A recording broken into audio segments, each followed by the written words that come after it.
The views and opinions expressed by hosts, invited speakers, and callers do not necessarily reflect the views and opinions of the Black Talk Media Project or the Black Talk Radio Network.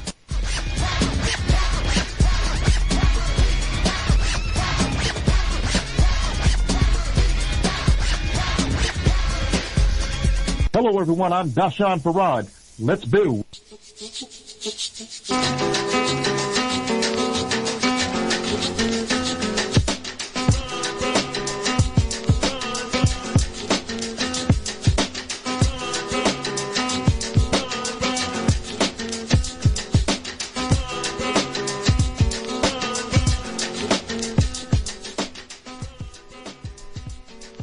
Good evening, everyone. I'm Dashan Farad. Welcome to Let's Build. Tonight, we are on location in North New Jersey at the first stop of the March to Justice, which is being organized by the Justice League of New York City. This march is scheduled to take place. It began this morning at Staten Island, and it will be spanning 5 states, 250 miles, all the way to Washington, D.C., where march organizers will be holding a rally on the National Mall. The purpose of this march and rally is to protest the recent killings of black men and brown men by police officers. One of the key players of this event is Ms. Tamika Mallory, who used to be the executive director of the National Action Network, headed by the Reverend Al Sharpton, who is also one of the endorsers of this march. This march has been endorsed by also such people as Dr. Cornel West, Ms. Erica Ford, as well as Russell Simmons. As we know, killing of black men by police officers has actually been plaguing the country, according to many activists. Tonight, on our first segment, we're going to be speaking with one of the marchers thus far, who has marched from Staten Island all the way to North New Jersey at the first stop tonight at the Willing Heart Community Center, where they're having a rally, is Mr.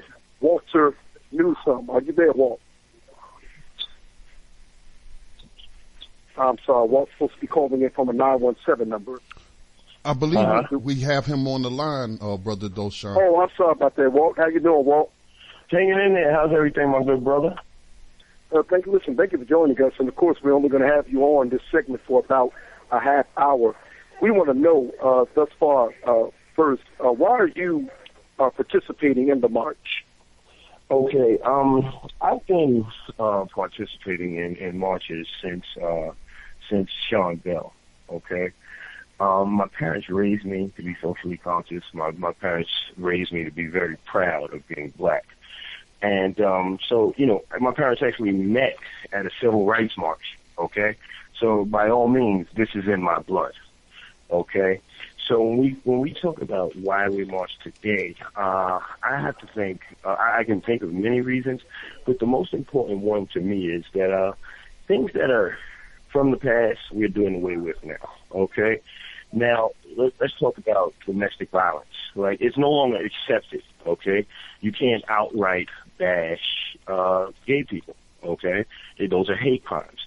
So one of those remaining strongholds are police officers' ability to abuse minorities and do that with impunity, okay?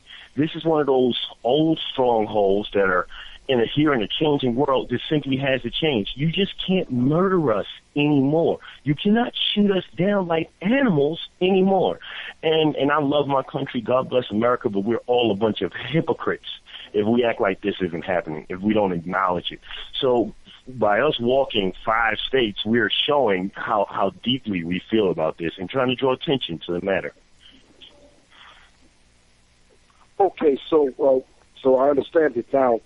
Out of curiosity, do you know anyone personally who has been the victim of police brutality? Well, I was hit with a nightstick several times when we were marching the night after the Eric Garner verdict. I grew up in the South Bronx, so it wasn't about a person being a victim of police brutality, but it was just a commonality. Okay, this was just something that happened. Okay, so when you say commonality, all right. I want to ask you a question. Why do you think that so many, in a society that is supposed to be so post-racial, why do you think that so many Black and Latino men are becoming or have been the victims of police brutality in America all these many years, specifically in the age of Obama? Actually, I think it's been happening all along, but with media, social media, the attention that it's receiving, the amount of people talking about it in open forums has increased so drastically that it's in your living room, it's in your house, it's wherever you are, it's on your cell phone. So it's something that's been pushed to the forefront, and now everybody's dealing with it. And on top of that, I mean, these last few months have been absolutely insane. It's unfathomable that this many high-profile shootings and killings of unarmed black men could happen in a short time span. You know what I mean? I feel like we were just marching for the Eric Garner when we, and things kind of mellowed out a little bit, even though we tried to keep it intense. And then the brother Walter Scott was murdered in South Carolina. It's like every time you turn around. Then you had a police officer screaming at the Arab cab driver in New York City. It's just these abuses are just far too common. They're just far too common. And I don't think that it's about the Obama administration. I love my president. But what I think it is that, in this information age with social networks, people, it's out there on the forefront. Okay, anyone who's listening tonight, you can call in at area code 1-712-775-7035 and punch in the code 919-339# and hit star and 61 to comment on air. Once again, that's area code 1-712-775-7035. Punch in code 919-339# and hit star and 6 to comment on air. We'll be working the phone lines tonight if anyone calls in.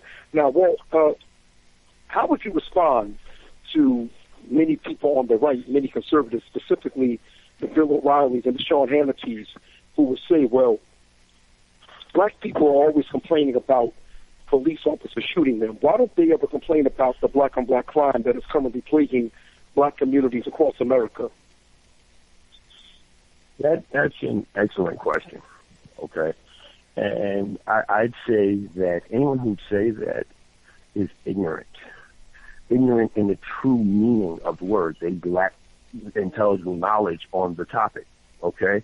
There are tons of organizations in various neighborhoods that address these issues on black crime.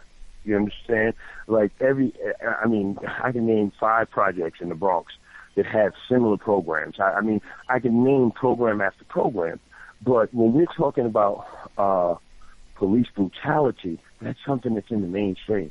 That's juicy. That's something that the media likes to talk about. It's a hot issue. So it's something that's more on the forefront. Because if you have, say, Brother Joe Smith, who's running a community group and doing wonderful things for kids, that's not really news. You don't really hear about the positive, okay?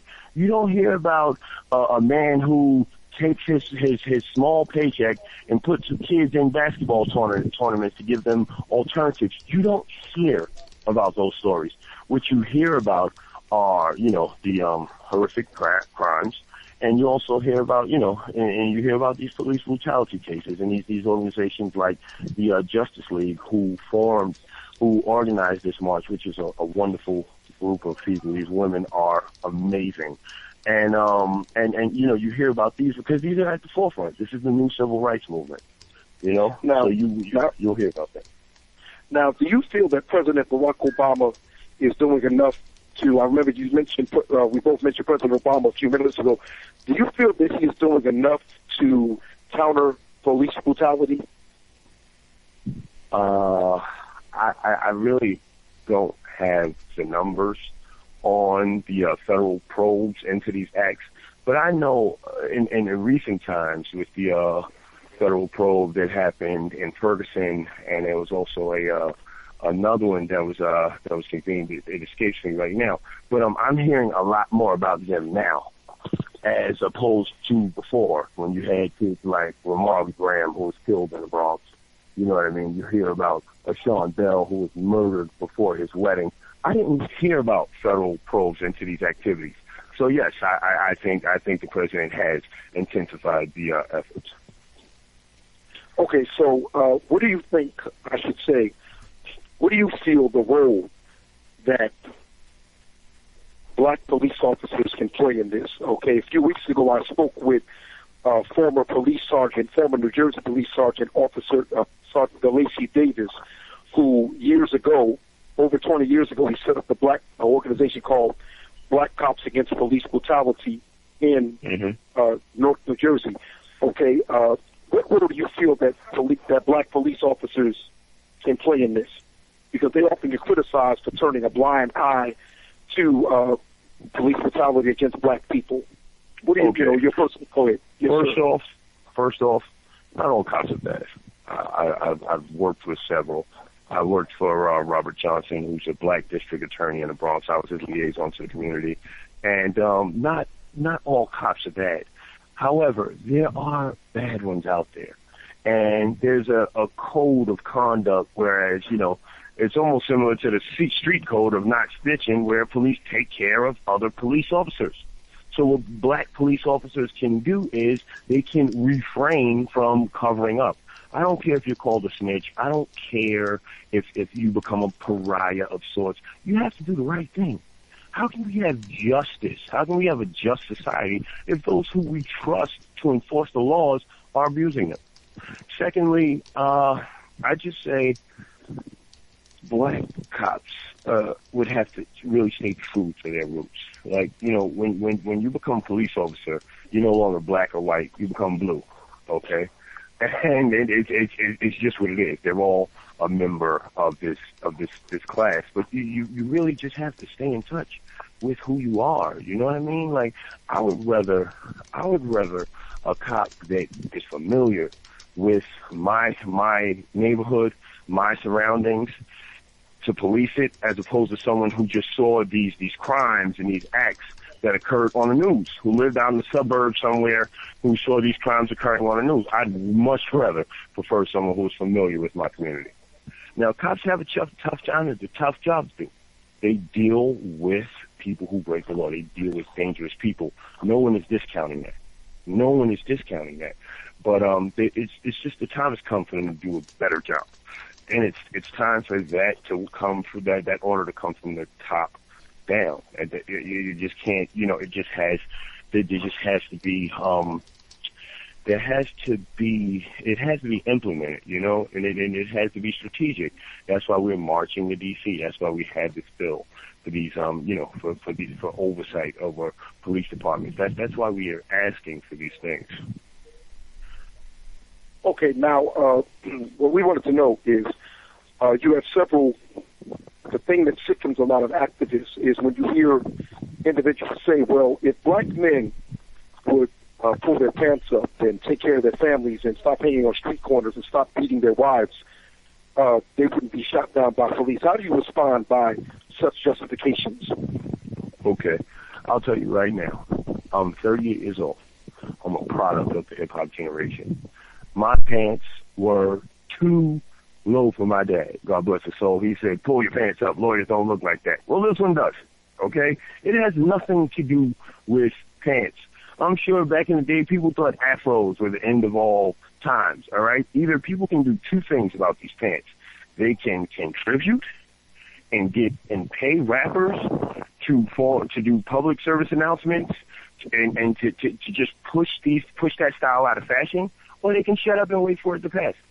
Okay? Baggy pants aren't the end of the world. We have problems in education. We have these kids, like you said, standing around on the street corner. You have young men who are creating children who are not being fathers to these children. Those are bigger problems than baggy pants. You understand what I'm saying? Yes. Understood. Yeah. Okay, so what we want to know is from you. Yes, we're getting ready to go to a break. We'll be right back with Walter Newsom, who's a part of the March to Justice. Stay tuned.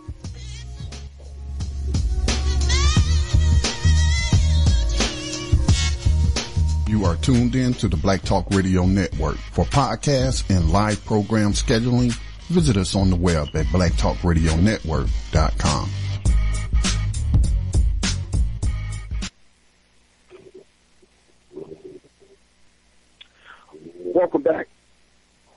Welcome back to Let's Build with Dashawn Farad. We're speaking tonight with Mr. Walter Newsom, who is one of the marchers, one of the participants of the March to Justice from Staten Island, New York, to Washington, D.C., in protest of the recent killings of black men by police officers. We are broadcasting live from the first stop in that 250-mile hike spanning 5 states at the Willing Hearts Community Center in North New Jersey, where just nearby in the same building, they're having a rally. Walter, yes, you were we were discussing with Mr. Newsom why he's participating in a march and police brutality. What we want to know for you is, in the next remaining minutes, Walter, who are some of the other endorsers of the march? The great Harry Belafonte. This is the New York Justice League is his brainchild. Okay, and it was his mentee and her colleague and her friends who created this organization. We also have George Grissom, the president of SEIU 1199, who's also involved, and a host of others. But I mean, it's a great honor, because when you think about Harry Belafonte and everything that he's done, we're talking like Selma and the original civil rights movement. I mean, it's just an honor for me to be a part of this. Now, when you get to Washington, D.C., of course, I had announced at the intro of the show that you all plan to host a rally on the National Mall. All right. Do you intend on issuing demands to the government? Yes, that's the full intent. And what I would encourage your listeners to do is to go to MARCH2JUSTICE.com and read up on the 3-tiered legislation that we are delivering. Okay, it addresses the militarization of police officers, government-sponsored programs for youth, and also it calls for an end to racial profiling and excessive force by the police. Now, I would really encourage everybody to read up on that for themselves. Now, several minutes before going on the air, an activist who I know, who's actually from this area where you all were holding the rally and staying over, he was at the Jenna March, the Jenna rally, and he said that he was somewhat displeased by what he had saw. He said there was a concert at the Jenna rally. Now, do you all plan on having a concert at the National Mall? He was displeased by what? He said that he had attended the Jenna March, and he had said the thing that he couldn't stand about the Jenna March is that it was like a festival, it was like a show. They had concerts, they had entertainers come in. He said he felt to kind of quell the progressiveness of the message of the Jenna rally, in 2007. Now, according to your website, you all are having.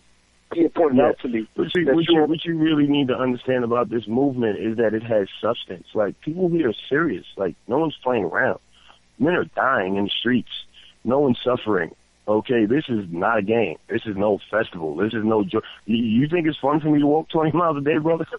No. Listen, now, hold on. You know what I mean?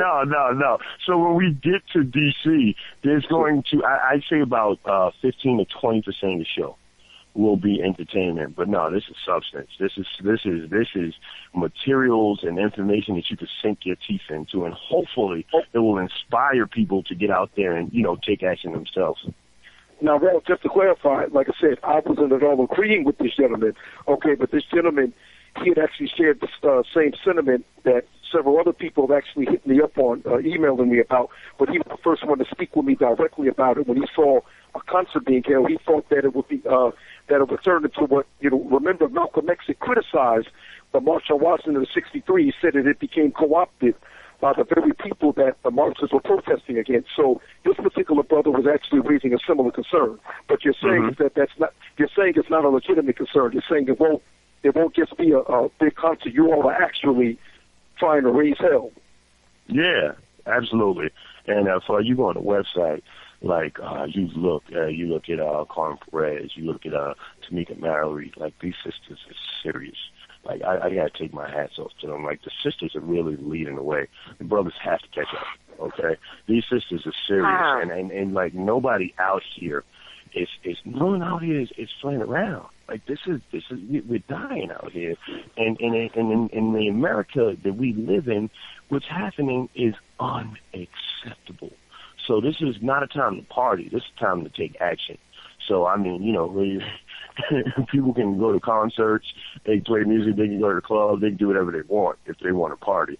But you coming to get with us, you're getting down, with some action. Okay, now how many stops along the way do you all plan on resting at? We'll be resting every night. Tomorrow's Trenton. We're also going to make a stop in Baltimore.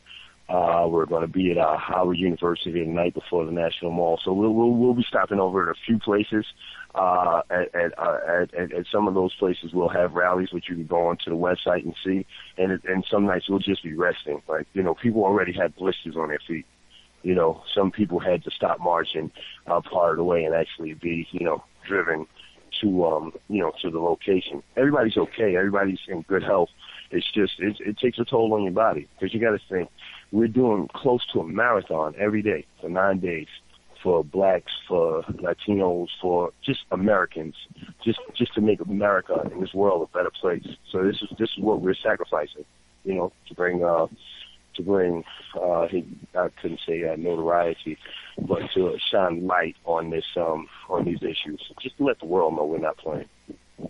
Okay, so Walt, in these remaining minutes that we have left, what was it like this first day, marching just from Staten Island to New Jersey alone? Oh, man, it was magical. I promise, I said it a few times, I'm blessed by God to be here, and it was just so positive, brother. Could you imagine being around 100 people, all with a good vibe? You understand, like people talking spirituality, people are talking about positivity, and we're just moving. We're moving forward.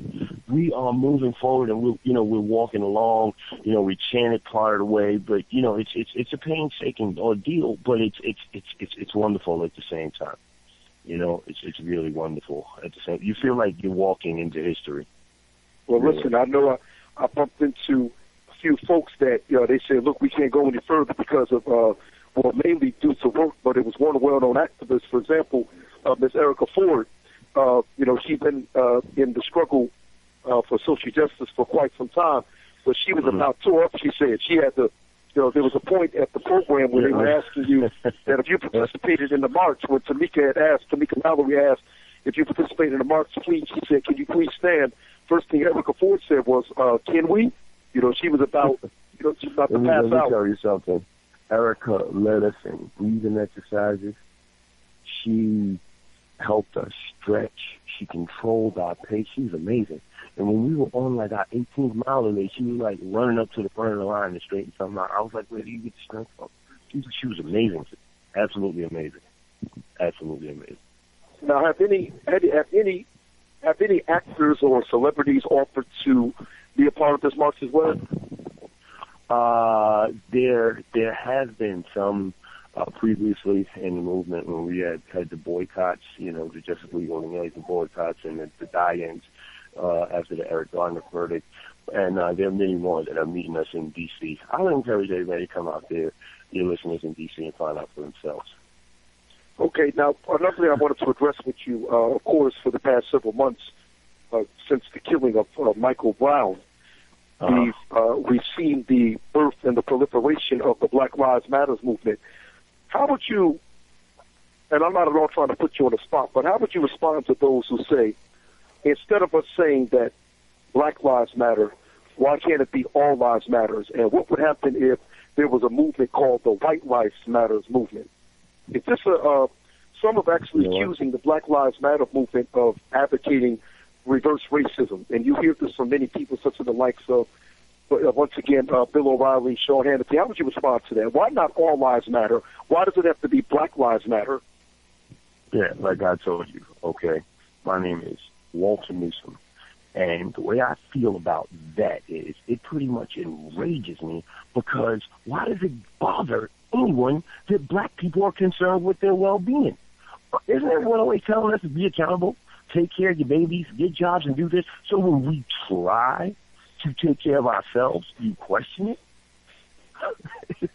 I don't get it. I don't get it. It's like calling for a solution, and when the solution presents itself, you try to tear it apart. Obviously, all lives matter. We're not out here, spewing hate. We just care about black people in America, and that's what we're dealing with. We're dealing with young black people being abused by bad police officers. Not good police officers, but bad police officers, okay? And when we take it up through the courts and through the system, these officers' actions are being validated. And then we can't accept that. We can't accept that. So we've come together and we've started this movement. And, whoever doesn't like it, tough cookie. You understand? So what? We're coming together trying to protect our people. If you got a problem with it, keep it to yourself. Let us do what we're doing, because what we do will ultimately benefit this country. And if you can't see that, then you really need to take a look in the mirror, because you are the problem. Now, what role do you think voting plays in combating police brutality? That's a good question.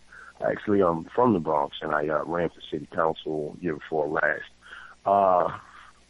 People have the power to put elected officials in office that will take a stand and protect their interests. The problem is, in our communities, we don't always choose the right people. We choose people who we like. We choose people who show up to church functions and show up at award ceremonies and make us feel special. We don't need that. We need fighters. We need people who are going to advance our issues, just like other affluent communities. That's how they vote. They vote with their money. Okay? They vote for people, special interest groups. They put people in office that will protect their interests. Okay? So this is what we need to do. We need to put people in power that will protect our interests. Okay? We were out there today, Jumani Williams from Brooklyn. He's a rider. He's a city councilman. He's a rider. Walked the whole day. Singing, chanting, fist in the air. He was with us at the Martin Luther King March. Assemblyman Michael Blake. I'm telling you, both of these gentlemen are from New York. Michael Blake was out here, and he was amazing. Same thing. These brothers are grinding. They're out here in it with us. These politicians, and I'm proud to say that Blake, Mike's from my district, okay, rolled up their sleeves and got down and dirty with us. You understand? That's what you should want. That's how you should vote. That's how we should vote. Now, you being in the Bronx, have you worked? Tell me, I understood there was a New York councilman joining you all today. Excuse me? There was a New York councilman joining you all today. Yes, Jumani Williams. Yes. Now, what is I spoke with him earlier today, and he had actually spoke about, if I heard him correctly, he spoke about, of course, this should be countered, and within New York City alone, there are many progressive council people such as himself, and you being a progressive candidate, but also Charles Barron. Have you spoken to Charles Barron regarding this? Marched with him. We marched together in the Millions March. We had about 50,000 people we put out there together, and we marched together on this. It's very positive, brother. I'm a younger man. I watched them as I grew up, and I'm just inspired. Honestly, I'm really, truly. I'm inspired. I'm sorry, the rally's ending. I'm inspired by these men. I'm inspired by these men. So it's an honor to be next to them, and to march with them. Okay. Well, listen, in the last remaining seconds, I'm going to ask you personally, can you please give the website to the March to Justice again for anyone who wishes to keep up with that taking place with you all? www.march2justice.com. March2justice.com. If you're on Instagram, it's #March2Justice, and it's also the Justice League, NYC. Well, listen, Walter Newsom, we thank you very much for joining us. Once again, that's the March to Justice taking place. They're starting today, Staten Island. It'll be ending on the 21st of April in Washington, D.C. on the National Mall. We'll be right back. In our second segment, we'll be speaking to members of the Zulu Nation about police brutality. Stay with us. Thank you, and God bless you all.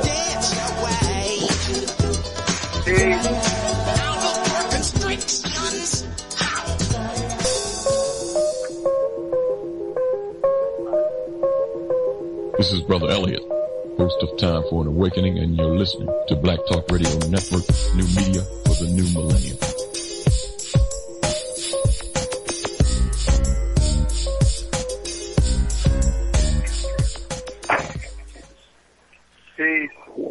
Welcome back to Let's Build. I'm Dashawn Farad. Tonight, we are on location at the Willing Hearts Community Center in North New Jersey, which is the first stop of the March to Justice, which began this morning in Staten Island, New York. It will be ending on April 21st in Washington, D.C. on the National Mall, where March participants will be placing demands to the government, demanding that they counter police brutality, specifically as it pertains to African American and Latino men. Currently there's a rally taking place at this first stop in North New Jersey at the Willing Hearts Community Center. We have with us two members of a very prominent organization that was started by hip-hop godfather African Bambaataa. That organization I speak of is Zulu Nation. We have with us one of the members, Brother Enoch. Enoch, are you there? Hey. Yes, and also the second Zulu, I forgot his name. Introduce yourself. Split personality. Yes, brother, we have with us brothers Enoch and Personality. Welcome to Let's Build. First, we bumped into, it's always good to see the Zulu Nation. We want to know, what is your take? I want to start with Personality. Brother Personality, what is your take on police brutality? Why is it that so many black and brown men seem to have a terrible habit of ending up dead in police custody? What's that about? I feel like right now they're just, taking advantage of their power, and, the racism still exists. So these cops, they got their problems or issues with other races or whatever it is that's inside of them that they harness, and because of the badge they have, they know that they can abuse the power, and they know that they be getting away with a lot. So they're doing whatever they want to do, and they just don't care. And the only reason why even anybody's getting caught with the brutality is because of the technology now. Everybody's got phones. If it wasn't for the technology right now, it'd probably be even crazier. But these cops, this new generation of cops, I feel like they just have no respect. They don't have respect for life. They don't care about anything, and they're racist. They want to just attack whoever, and pretty much anyone that's of color, they just have a reason to just go after them. Okay, now what I want to ask you is this. I want to ask you this here. You mentioning, racist cops. What I want to know is, how would you respond to black and Latino officers who engage in racial profiling and also in the harassing and even brutalizing of other black and Latino men? I feel that those ones that might be of color or even Latino cops, I've even seen Asian cops that are also abusing their badge. I feel like that's also has to do with this new generation of cops that are younger, and they're just going by abusing their badge pretty much. Like I don't agree with what they're doing, the protocols, and what happens is that even cops that might not be okay with what the behavior is of these other cops, they don't want to go against their brotherhood, so they allow it, and they don't even try to go against it either. Now, for those of you just now tuning in, I think it should be announced that another black man was shot by police in Tulsa, Oklahoma, and this gentleman was actually, of course, we already know about the situation that took place in North Charleston, South Carolina 2 Saturdays ago. Reverend Al Sharpton just delivered the eulogy of that particular individual, that gentleman, this past Saturday. And the cop in that case was arrested and charged with murder. But also in Tulsa, Oklahoma, another black man was shot. I'm not sure if he was killed, but officers were seen on the video telling him to be quiet and bragging about saying, "Here, we shot him." What I want to know is, this is what I want to know from Enoch. Of course, your founder, African Bambaataa, is known as the godfather of hip-hop, if I'm using the term correctly, what role do you feel that hip-hop artists can play in countering police brutality? We have Enoch with us on the line as well, ladies and gentlemen. Well, peace. First, before answering that question, brother, I would like to say, may Michael Brown, Eric Gardner, Akai Gurley, Walter Scott, Ramarley Graham, Tamir Rice, may they rest in peace. May they rest in power, and may they be resting in paradise. All young brothers who were taken away from this world at such a young age, I send much blessings to them and to their families who are still in mourning and who are strong groups pushing this movement against police brutality.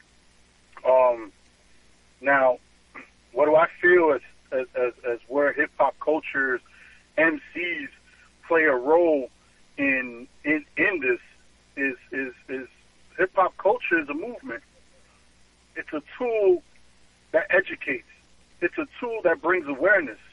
Therefore, it is the responsibility for a real MC, an MC who carries knowledge, wisdom, and understanding of self, and is a righteous brother or a righteous sister that is a part of this culture, needs to educate. We need to stand up and continue pushing a message, a strong message within our music, within this hip-hop culture music. MCs need to sometimes put the mic down and even put that ego down and be a part of what's going on out here in society. You know, and I say that because, you know, we got some hip-hoppers out here who play a role coming in part of marches or in part of protests and only are there for 5 to 10 minutes and then are out. We need them to be here. They need to be in the front lines. They need to be in these community meetings, like Brother Hakeem Green, you know what I'm saying? Like KRS-One, who's a leader of his own movement and many other conscious movements around the world. We need more of these conscious MCs out here within these communities and uniting through their music, uniting the people. Ras Baraka does every year. What's that? The 24 Hours of Peace, where many different MCs come out and they play a role in bringing the community together using hip hop culture to bring community together, to end the violence, to end the insanity within our society. Police brutality is a big thing, and it's been going on for years. It's a bubbling cycle that seems to burst in certain points in history, that disappear for a little bit and then burst open again. And right now, thank God, through social media, smartphones, and all, even like Brother Split Personality mentioned, through technology alone, we around the world have been able to see the things that have been masked to us, because, you know, the media constantly is hiding things. You know, social media gives you that truth. It gives you that raw, uncut truth of what's going on within inside of American society, and where these police are being abusive of their power. You know, we're actually now seeing it firsthand, and now that we know, and now that we see it, and now that it is in our attention, and we're seeing it happening quite often. I mean, it's like an everyday thing. I'm hearing about another brother getting killed by a policeman. I think just recently there was a woman who was killed from a police officer who tased her. I don't have the woman's information, but I just read it earlier. Thank God to social media. You know what I'm saying? And now that we see this, I mean, in a hip hop generation, it's only right that our people rise up and bring this to an end. We need to bring this to an end, and it's only going to happen when the community, when the people learn to unite and strengthen and put that pressure on the police department, the pressure that's needed to put them at bay so they can the people, you know, are a stronger force than the police force itself. You know, there's a colleague of mine by the name of Wesley Lowry. He writes for the Washington Post. He had actually did a report on the amount of people who have been killed by police since 2005, I believe. And he said that, I believe, only, in 10 years, with the hundreds of black men and black people in general who have been killed by police, only 44 have been prosecuted. And you can find it this way. Actually, he put this out today or yesterday. You go to WashingtonPost.com and read it. One of the sites that people should visit concerning to get information about those who have been killed by police is www.killedbypolice.net, and it puts out daily casual reports. And you will see this is not a conspiracy theory. You will see that the killings, the amount of killings that people have said now for years, the killings are disproportionately black and brown. For those of you who are just now tuning in, you can give us. We're speaking to brothers Enoch and brother Split Personality, members of the Zulu Nation, founded by the godfather of hip-hop, African Bambaataa. We're discussing with them police brutality. We're here in North New Jersey at the Willing Hearts Community Center, which is the first stop in the March to Justice from Staten Island, New York City, which will be ending. It began this morning, and it will be ending. It will be ending on the 21st in Washington D.C. April 21st in Washington D.C. on the National Mall. Members, participants, and organizers put together this march and this upcoming rally to protest the killings of black and brown men, recent killings of black and brown men by police officers, the shooting deaths by police officers. So if you are listening, you can actually tune in. You can call us at 712-775-7035. You can access code is 919-339#, hit star and 6. And I wanted to ask our producer, do we still have calls? Let's open the phone lines. Do we still have area code 202 on the line? Area code 201. Oh, area code 201. I'm sorry, I thought we had 202. Who do we have for area code 201? That's your guest.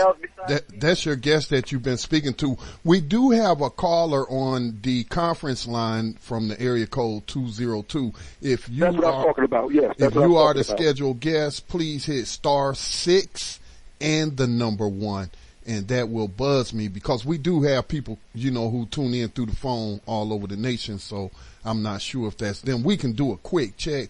Let me see. Area code 202. Okay, they hung up, so that was not them. What about area code 347? Yes, we have a 347 on the line. Okay, let's try to tune him in. Let's see if it's a possible caller or commenter. Area code 347. Are you one of the scheduled guests for Let's Build with Brother Doshan Farad? Okay, no. Okay, I guess now on to our discussion. Okay, well, what I wanted to ask either one of you, what do you think is behind? I'm asking this, of course, to Enoch and Split Personality. Why the anger? What is it? Brother Doshan, I'm sorry if I can interrupt. Yes, area code 202 does have a comment, so this may be your guest. Well, I wouldn't say, yeah, definitely. We'll say caller, because we have our two guests on now. Okay. So let's put 202 on. Hi, Deshaun. I just wanted to thank you for presenting the information.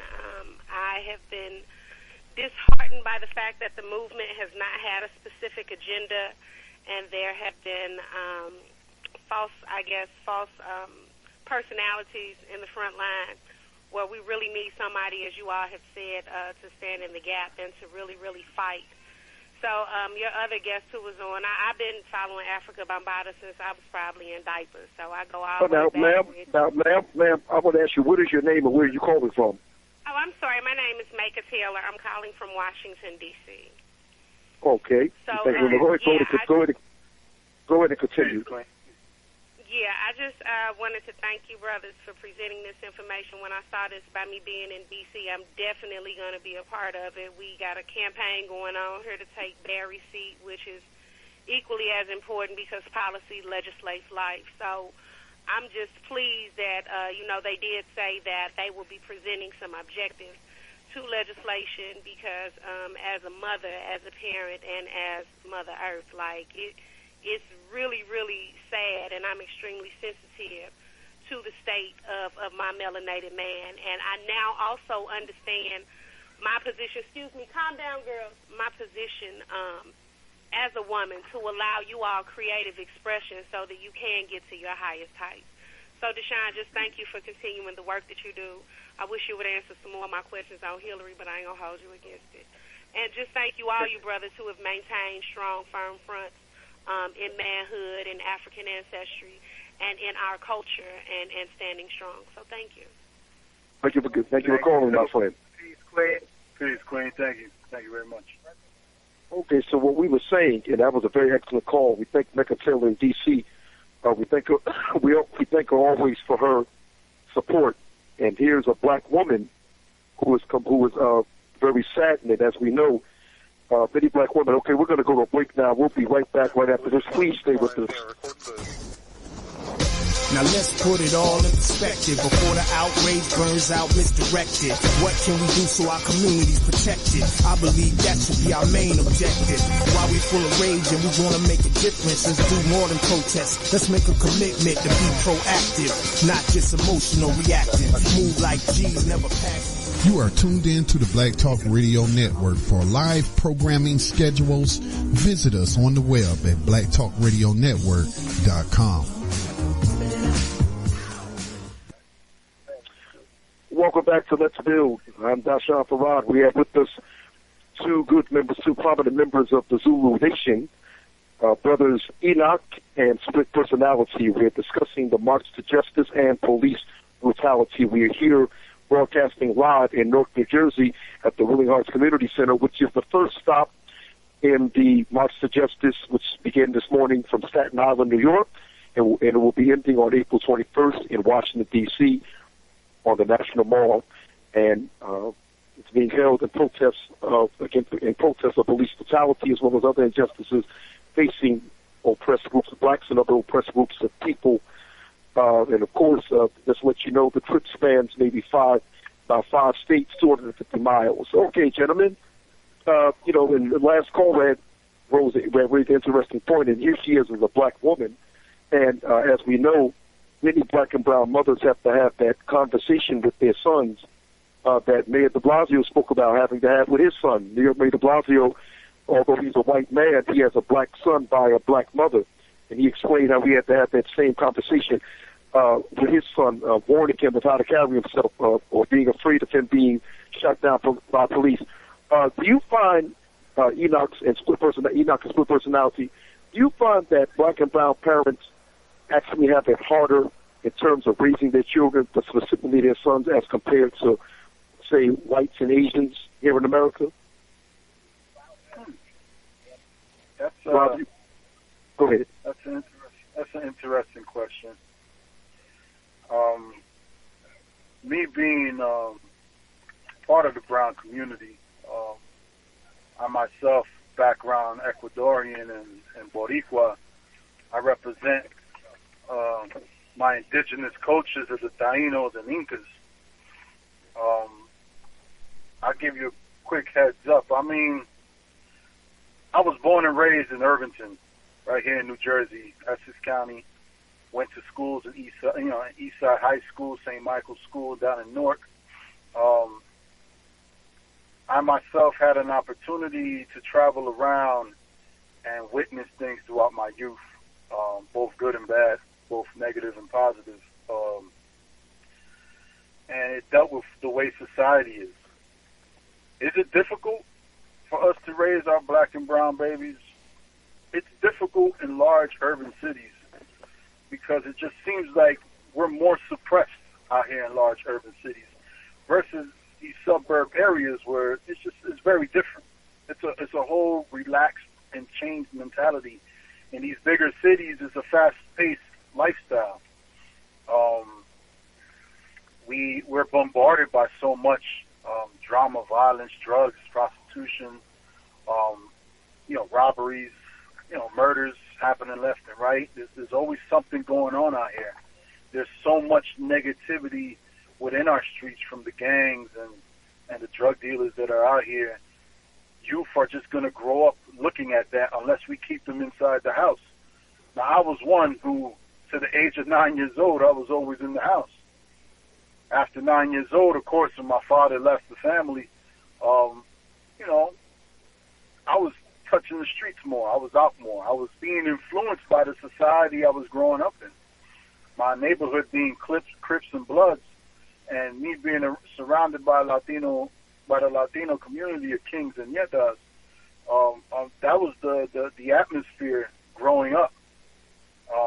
Some families supported their youth and really kept them away from the street life. But the majority of us, we grew up out here. This is all we know is the street life.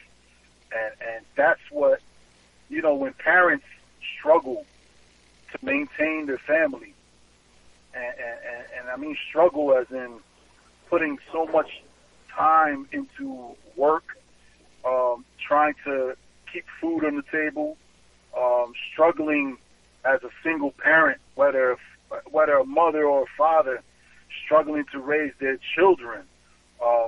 It becomes very difficult when you don't have that family support. I went to a conference a few months back over here at the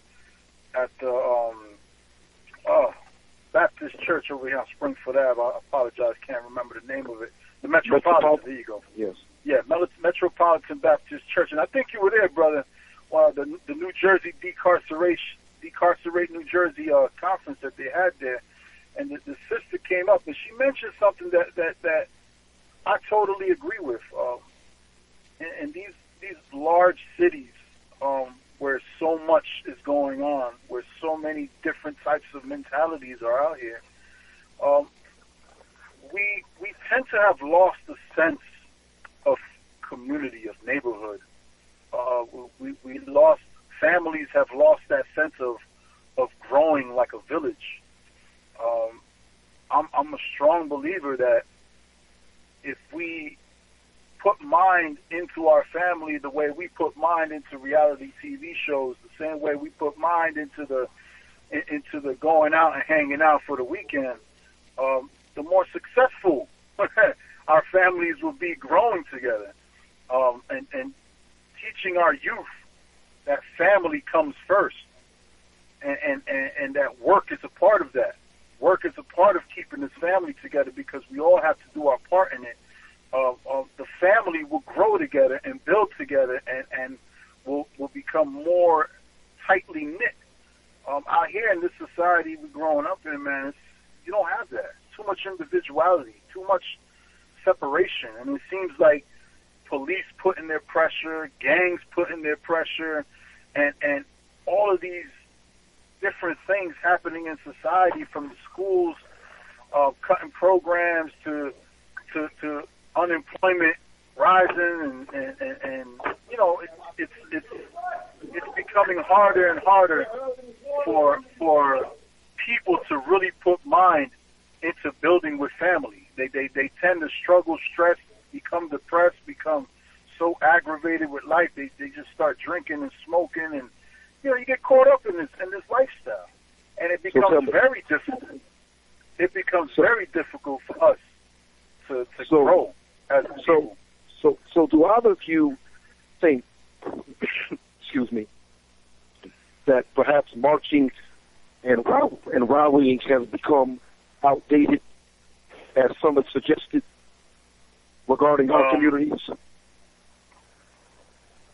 My personal opinion, I've been involved with a lot of marches, a lot of rallies over the past few years. I've grown to kind of, not like the hooting and hollering anymore. I feel us causing traffic is not making the impact that it did make an impact for a certain amount of time, but now that strategy is dwindling. The marches to Washington, yes, they do bring some form of awareness. having rallies in certain major cities, yes, it does bring certain people together, but it's not as impactful as the past, you know. I honestly think there's some organizations who are just playing the front and are just trying to create things to kind of lead society towards one way, while grassroots organizations are really trying to move for social change, and these other organizations are kind of veering them off the path, you know. So, you know, to me personally, I just feel it's a good move, but we need to put a lot more into it. We need to figure out a lot many more strategies to put out here to educate and to put pressure on this government to really hit them from many angles, you know. So I should ask the both of you then, what next? What do you think what do you believe should take place next? What type of program should be put or laws should be in place that will counter police brutality? He's a split personality. I wouldn't say that they just need to, regulate more the protocols and everything, and everyone does need to become, to keep pushing this for the people to make a stand together and make it known that people are not going to stand by and allow it to happen, because if not enough people are getting together and speaking against this, then they're just going to continue figuring they could do whatever they want. But they don't go by protocols anymore. There was the recent case in California, too, just a few days ago. I believe it was a 30-year-old man by the name of Francis Pusick. He was getting chased. He fell off the horse because they tried to taser him. He submitted, went on face down on the ground, put his hands behind his back so he can be cuffed. And as they approached him, they cuffed him, and then they started kicking him. And then about like 10 officers all came, and they all just continued to give him blows to the head and everything. And that's not protocol. Like, that's not, no matter what crime he might have just committed or whatever, that's not the training that they go through. So it was all captured on camera. So now what has to happen is they need to let these officers, they all must be, they need to be aware that there's going to be repercussions if they're not going to be going by protocol. If they're going to just go ahead and abuse the badge and do whatever they feel like it, as if they're invisible or they're above the law, which they're not. So they do need to enforce that cops, officers, and any security people that are not going by the rules and regulations, that they should be, punished severely and not just a slap in the hand. I'll tell you like this. Well, listen up. I'm going to have to stop the show now. That's our show for this evening. We'd like to thank our two guests, Brothers Enoch and Brother Split Personality, as well as Walter Newsom from earlier. You've been listening to Let's Build. See you next week. I'm out. Peace.